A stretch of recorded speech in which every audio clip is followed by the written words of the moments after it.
हाँ हेलो दोस्तों, आज हम बात करेंगे कक्षा 10 गणित एक्सरसाइज 3.3 की। पहला प्रश्न क्या कह रहा है, निम्नलिखित समीकरण युग्म को प्रतिस्थापन विधि से हल कीजिए। प्रतिस्थापन विधि से हमारे पास दो समीकरण दिया होगा, ठीक है ना, और उन दो समीकरणों को, ठीक है, हमको हल करना है और वो भी प्रतिस्थापन विधि से। प्रतिस्थापन विधि को अंग्रेजी में बोलते हैं सब्स्टिट्यूशन मेथड। क्या बोलते हैं? Substitution method. आइए हम इसको देखते हैं इसको कैसे हल करना है। हमारे पास जो दिया गया समीकरण, इसको हम मानते हैं समीकरण 1 और इसको मानते हैं समीकरण नंबर 2। तो क्या होगा, x प्लस वाई बराबर 14 वो x माइनस वाई बराबर 4। इसको आप मान लोगे समीकरण नंबर 1 और इसको मान लोगे समीकरण नंबर 2, ठीक है। अब हम समीकरण 1 से किसी एक मान को उठा करके समीकरण नंबर 2 में रख देंगे। ऐसा क्यों करेंगे? यही तो है प्रतिस्थापन विधि। प्रतिस्थापन का मतलब ये होता है किसी एक चीज को उठा करके कहीं दूसरी जगह रख देना, ठीक है। हम इसमें क्या करेंगे, किसी भी एक समीकरण से एक चर के मान को निकाल करके दूसरे समीकरण में रख देंगे। तो आइए हम क्या करेंगे, यहाँ से आप x का मान निकाल सकते हो, y का भी निकाल सकते हो, किसी भी एक चर का मान आप निकाल सकते हो, आप स्वतंत्र हो, ठीक है। हम मान क्या करते हैं इसका x का, अगर x का मान निकाले तो 14 और माइनस का y मिलेगा। यहाँ तक तो कोई दिक्कत नहीं होनी चाहिए। और यह हो गया आपके पास समीकरण नंबर 3, ठीक है। हमने क्या किया, इस y को हम इधर लेके आए, y प्लस करना, इधर आएगा क्या वो माइनस कर देंगे, ठीक है। अब इस x के मान को समीकरण नंबर 2 में रख दो। क्या लेंगे, x का मान समीकरण नंबर 2 में प्रतिस्थापित कर दो। प्रतिस्थापित करने पर हमारे पास समीकरण नंबर 2 क्या दे रखा है, x माइनस वाई बराबर 4, ठीक है। जहां जहां x है वहां क्या लिखेगा, 14 माइनस का y। ये होगा यहाँ पर 14 माइनस का y, फिर minus y is equal to 4। यहाँ तक कोई दिक्कत है नहीं। ये हो गया 14, एक y और एक y में कितना आएगा, 2y। कितना आएगा, 2y बराबर कितना, 4। इसको हम इधर लेके आएंगे तो माइनस 2y बराबर 4, माइनस कितना 14, 2y बराबर कितना माइनस 10। इस माइनस हम इस माइनस को हटा देंगे, y इज इक्वल टू 10/2। इसको अगर हम डिवाइड करेंगे, y का मान आपको समझेगा क्या, 5। एक चर का तो मान निकल जाता है क्या, 5। और इस y के मान को हम समीकरण नंबर 3 में रखेंगे। क्यों? क्योंकि समीकरण 1 और समीकरण 2 का हमने प्रयोग कर लिया है, ठीक है। तो अब हम y के मान को समीकरण नंबर 2 में रखेंगे। क्या लिखेंगे, y का मान समीकरण नंबर 3 में प्रतिस्थापित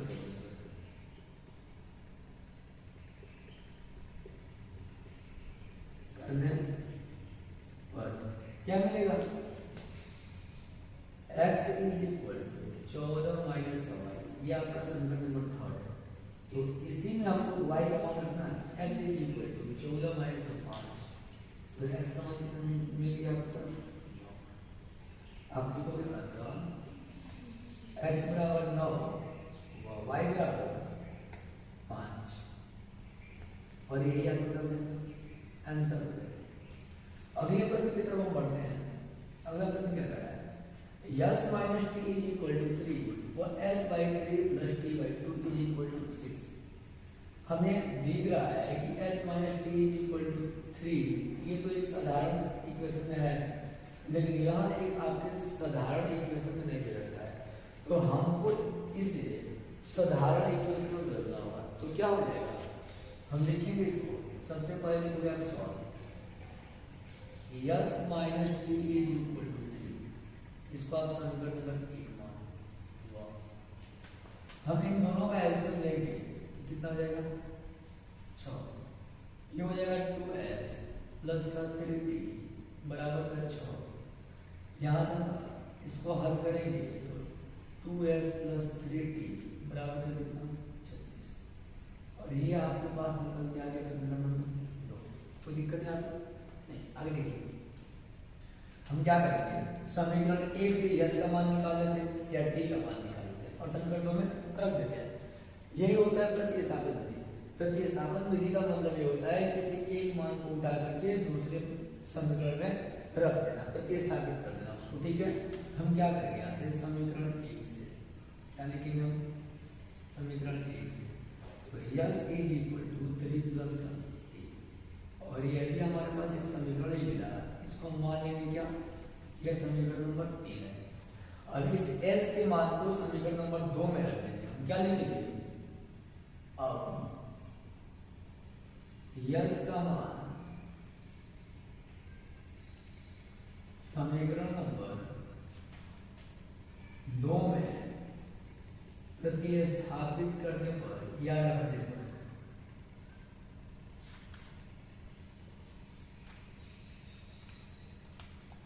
जब प्रतिस्थापित करेंगे 2 में तो दो समीकरण हमारे पास दे रखा है 2s plus 3t is equal to का 36। हमको s जहां जाना है वहां पर 3 प्लस t लिखना है, तो 2 into 3 plus t plus 3t is equal to का 36। ये हो जाएगा 6 प्लस 2t प्लस का 3t बराबर का 36। इतना तो आप समझ ही रहे हैं।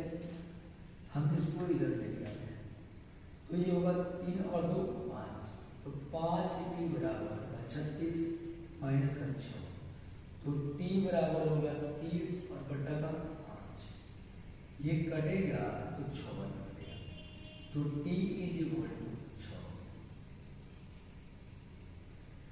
ये t का मान तो निकल गया। अब इसे t के मान को समीकरण नंबर 3 में रख देंगे। क्या लिखेंगे, t का मान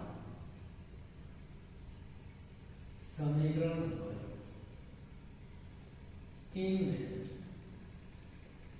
रखने पर या प्रतिस्थापित करने पर बात बराबर हम क्या लिखेंगे, S is equal to 3 plus t।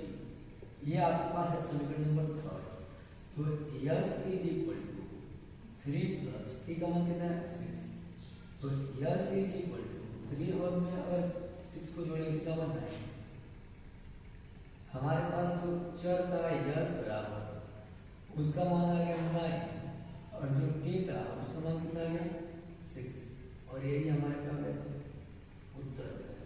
ठीक है, आप इसको नोट कर दीजिए।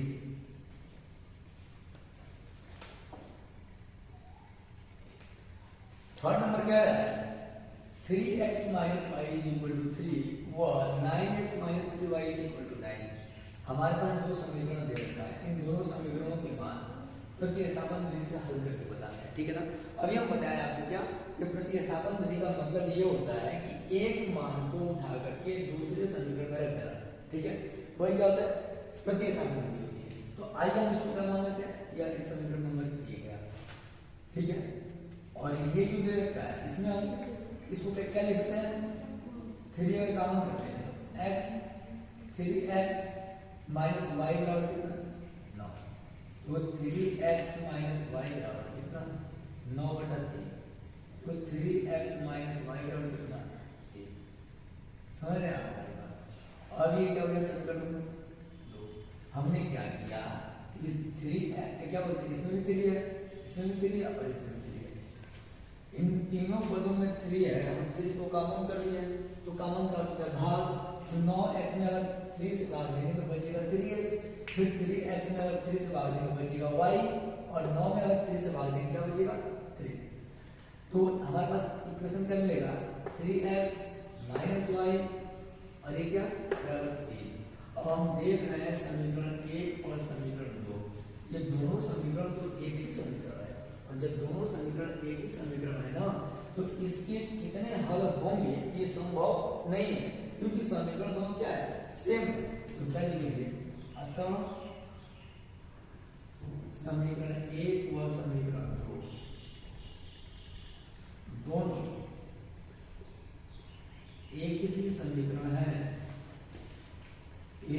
समीकरण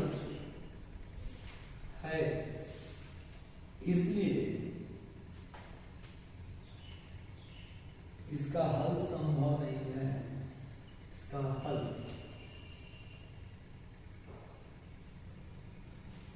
संभव नहीं है। कितना हल होगा इससे संभव नहीं है, ठीक है ना, क्योंकि दोनों समीकरण क्या है, एक है। अगला प्रश्न क्या है, 0.2x plus 0.3y is equal to 1.3 व 0.4x plus 0.5y is equal to 2.3। हमें इसको प्रतिस्थापन विधि से हल करके इसका मान बताना है। आइए हम चलते हैं इस क्वेश्चन की तरफ। हम क्या लिखेंगे, सबसे पहले लिखेंगे सॉल्व। ये 0.2x प्लस का 0.3y बराबर का 1.3 दे रखा है। अगर इस हम डेसिमल को हटा दें तो नीचे 10 बच जाएगा, इसको हटाएंगे तो नीचे 10 हो जाएगा, इसको भी हटाएंगे तो 10। इसी इक्वेशन में देखते हैं तो 0.4x प्लस 0.5y बराबर 2.3 दे रखा है। ये क्या होगा, ये क्या होगा, ये हम डेसिमल हटाएंगे, नीचे 10 को निकाल देंगे, ये 10 हो जाएगा, ये क्या होगा 10, ठीक है। अभी क्या होगा, 10 और 10 का एलसीएम अगर हम निकालें क्या बचेगा 10। ये 2x प्लस 3y बराबर कितना 13/10। हम इसकी बात करें तो ये क्या हो जाएगा 4/10x प्लस 5/10y बराबर का 23/10। याद है 3 और 2 कितना होता है, नहीं जुड़ेंगे नहीं, क्योंकि इसकी जो यहाँ पे x है यहाँ पर y है तो कैसे जुड़ेगा, जुड़ेगा नहीं। बराबर चीज बराबर एक चीज रहता है, ठीक है ना, 10 इधर भी है 10 इधर भी तो कट जाएगा, ठीक है। मतलब सेम चीजें दो पक्षों में होती हैं तो क्या होती है, कैंसिल आउट हो जाती है। हमारे पास क्या बच गया 2x प्लस 3y बराबर कितना। अब यह साधारण समीकरण हो गया, जिसको हम क्या मानेंगे 1। यहाँ भी वही काम करेंगे, 10 और 10 का 10 हो जाएगा तो ऊपर बचेगा 4x प्लस 5y बराबर 23/10। यहाँ पर 10 से 10 कट जाएगा तो 4x प्लस का 5y बराबर का 23 और इसको हम समीकरण नंबर 2 मानेंगे।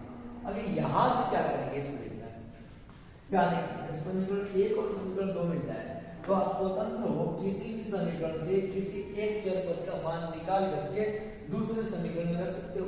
हम क्या करते हैं, यहाँ समीकरण 1 से x का मान निकालते हैं। क्या लिखेंगे आप, क्या लिखेंगे समीकरण 1 से, समीकरण 1 से क्या हो जाएगा, क्या दे रखा है समीकरण 1 2x प्लस 3y बराबर कितना 13। अगर x का मान निकालोगे आप 13 माइनस का 3y और बटा कितना जाएगा 2। ये अभी आपके पास एक समीकरण ये है, इसको आप क्या मान लो समीकरण नंबर 3, क्या मान लो 3 मतलब 3, ठीक है। यहाँ तक कोई दिक्कत नहीं आनी चाहिए। हमने अभी तक क्या किया है, अभी तक जो डेसिमल थे हमारे समीकरण में कुछ डेसिमल को हटा करके समीकरण 1 और समीकरण 2 प्राप्त कर लिया है। और समीकरण 1 से x के मान हमने निकाले हैं तो क्या मिला है 13 माइनस ay बटा 2। और इसी x के मान को हमें इस समीकरण नंबर 2 में रख देना है। तो इस x के मान को डालकर समीकरण 2 में हम रखते हैं। देखिए ध्यान से ये क्या रखा है, देखिए x का मान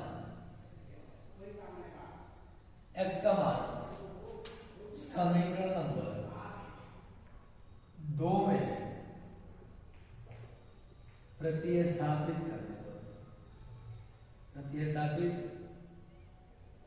करने पर 2 में जब प्रतिस्थापित करेंगे तो क्या मिलेगा, ध्यान दीजिए 4x प्लस 5y बराबर 23। ये आपके पास समीकरण नंबर 2 है।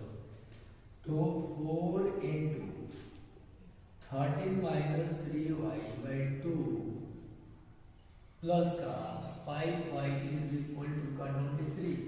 ये 2 से 4 आसानी से कट जाएगा। 2 में अगर 13 से हम डिवाइड करें गुणा करेंगे तो 26 मिलेगा और अगर 3 से गुणा करें तो 6 मिलेगा प्लस का 5 बराबर का 23। इस 26 को इधर लेके आएंगे और -6 माइनस अगर प्लस 5y को जोड़ोगे हमारे पास बचेगा -y। तो 23 माइनस का 26 -3 इज इक्वल टू माइनस का 3 माइनस से माइनस कट है क्योंकि अभी हमने ये बताया था आपको क्या अगर सेम चीजें दो पक्षों में हो तो क्या होती है कट जाती है हट जाती है वो y is equal to y का मान निकालो अब इसी y के मान को समीकरण नंबर 3 में रख दीजिए क्या लिखेंगे अब y का मान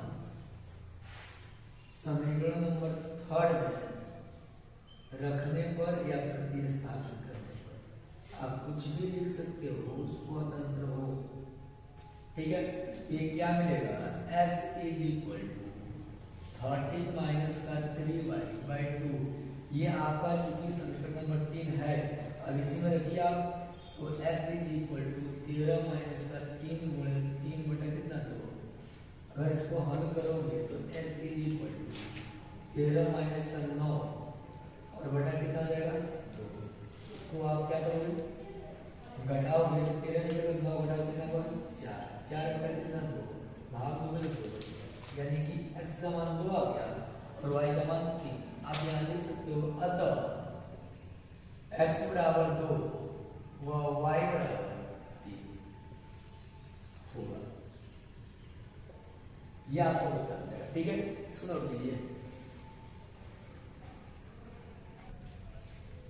इसका पांचवा प्रश्न क्या है √2x + √3y बराबर 0 व √3x - √8y बराबर 0 इन दोनों समीकरणों को हल करके x और y का मान बताना है और कौन से विधि से प्रतिस्थापन विधि से हम अभी पहले जो प्रश्न बताया है उसमें हम आपको बताया है कि प्रतिस्थापन विधि क्या होता है प्रतिस्थापन विधि का मतलब ये होता है कि एक मान को उठा करके किसी दूसरे समीकरण में रख देना ठीक है तो आइए देखते हैं हम क्या मानेंगे इसको यह समीकरण नंबर 1 है और ये क्या है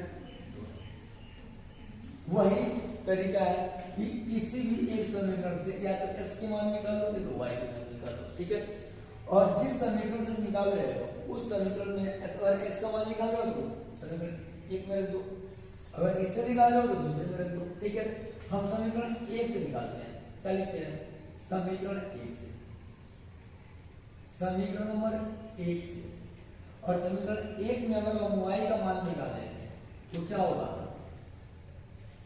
√3y इज इक्वल टू ये क्या होगा माइनस का √2x ये प्लस का इधर है तो माइनस होगा तो y इज इक्वल टू होगा -√2y √3 into x और ये हो गया आपका समीकरण नंबर 3 जब दो समीकरण आपके पास है तो अगला जो समीकरण होगा वो 3 ही होगा ठीक है अब हम क्या करेंगे इस y के मान को समीकरण नंबर 2 में रख देंगे ठीक है ना हम देखेंगे y का मान समीकरण नंबर 2 में प्रतिस्थापित करने पर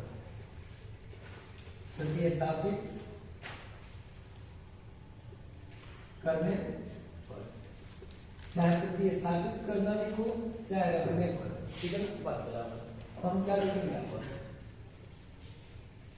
√3x - का √8y इज इक्वल टू 0 ये आपका समीकरण नंबर 2 है जहां जहां y है वहां -√2y √3x लिखो तो आप क्या लिखोगे √3x - √8 into y का मान कितना दिया -√2y √3 और बराबर कितना y is equal to y तो ही है x ये क्या होगा √3x माइनस करो और 8 गुना √16 बटा √3x बराबर कितना x यहाँ पर भी है यहाँ पर भी x को कॉमन कर दो x कॉमन हो जाएगा बचेगा √3 प्लस √16 बटा √3 ध्यान दीजिए तो फिर हम क्या लिखेंगे यहाँ पे लिखेंगे x into √3 प्लस √16 का वर्गमूल कितना होता है 4 बटा कितना जाएगा √3 इज इक्वल टू कितना 0 ये इन दोनों के बीच में गुणा है इधर आएगा क्या होगा भाग x is equal to 0 √3 plus 4/√3 आपको पता होगा 0 में अगर किसी संख्या से भाग दें उसका मान क्या होता है तो x का मान क्या है 0। और इसी x के मान को समीकरण नंबर 3 में रखो, y का मान निकल जाएगा। हम क्या लिखेंगे अब x का मान समीकरण 3 में रखने पर ये आप एग्जाम में लिखोगे स्पष्ट तरीके से, ठीक है। हम क्या लिखेंगे y is equal to -√2y √3 into x, ये चूंकि समीकरण नंबर 3 है तो y is equal to -√2y √3 into का 0, तो y is equal to minus लिखा जाएगा। अगर किसी भी संख्या से अगर 0 में गुणा करते हैं क्या होता है, यानी कि लिखेंगे अतः x बराबर 0 हुआ y बराबर 0, तो x और y के मान निकल जाएगा। अगले प्रश्न पर बढ़ते हैं। अगला प्रश्न कर रहा है 3/2 x minus 5/3y is equal to -2 वह एक और समीकरण दे रखा है x/3 plus x/2 is equal to 30/6। इन दोनों समीकरणों को हल करना है और हल करके x और y के मान निकालने हैं, लेकिन कौन से विधि से, प्रतिस्थापन विधि। इस विधि यह विधि क्या करती है कि एक मान को उठा करके दूसरे मान में रख देंगे। हम क्या लिखेंगे पहले इन दोनों समीकरणों को हम एक साधारण समीकरण में बदलेंगे सिंपल इक्वेशन में। सिंपल इक्वेशन में क्या कैसे होगा, तो 2 और 3 का एल्सियम लेंगे कितना होगा 6, फिर 3 9x plus minus 2 5 10 is equal to -2 हुआ। इसका एल्सियम कितना आएगा तो 2x, ये प्लस यहाँ थोड़ा सा मिस्टेक हो गया है। क्या मिस्टेक हुआ है आपका x/3 प्लस ये x/2 नहीं होगा चाहिए, y/2 होना चाहिए, ठीक है ना। ये क्या होगा 3y इज इक्वल टू 30 में कितना 6, क्या ये होगा 9x माइनस का 10y बराबर का माइनस का 12, ये 2x प्लस का 3y बराबर कितना 13। क्यों, बराबर चीजें अगर रहती हैं दो पक्षों में तो क्या होता है कट जाता है। तो 6 और 6 बराबर है और ये दो पक्षों में दे रखा है, एलएचएस की तरफ है एक तरफ क्या है, ये कट जाएगा। अब ये समीकरण नंबर 1 हो गया और समीकरण नंबर ये समीकरण 1 से x का मान निकाल करके समीकरण 2 में रख दीजिए, या समीकरण 1 से y के मान निकाल कर समीकरण नंबर 2 में रख दीजिए, ये हो सकता है। या आप स्वतंत्र हो, समीकरण 2 से भी x के मान निकाल करके समीकरण 1 में रख सकते हो, या समीकरण 2 से y के मान निकाल कर समीकरण नंबर 1 में रख सकते हो। आंसर में कोई भी दिक्कत नहीं होगा। अब हमारी बात समझ रहे होंगे, ठीक है ना। हम क्या लिखेंगे समीकरण 1 से, समीकरण 1 से क्या दे रखा है 9x माइनस 10y बराबर कितना -12। अगर x का मान निकालोगे तो -12 प्लस का 10 y बटा कितना हो जाएगा 9। ये चीज कितने लोग समझ रहे हैं, इस बात को कितने लोग समझ रहे हैं, सभी लोग समझ रहे हैं। क्योंकि हमने क्या किया x के मान निकालेंगे तो बाकी चीजों को उधर ले जाएंगे, तो -10y इधर है क्या प्लस का 10, ये क्या है गुणा में है, इधर है क्या भाग में। अब यदि एक समीकरण में दिया तो ये क्या हो जाएगा समीकरण नंबर 3, और इसी x के मान को उठा करके समीकरण नंबर 2 में रख देंगे तो हमें क्या मिल जाएगा, एक चर का मान मिल जाएगा, y का मान मिल जाएगा, ठीक है ना। और जब y का मान मिल जाएगा उसी y के मान को उठाकर समीकरण नंबर 3 में रखेंगे तो x का मान मिल जाएगा और वही हमारे क्या हो जाएगा उत्तर, ठीक है।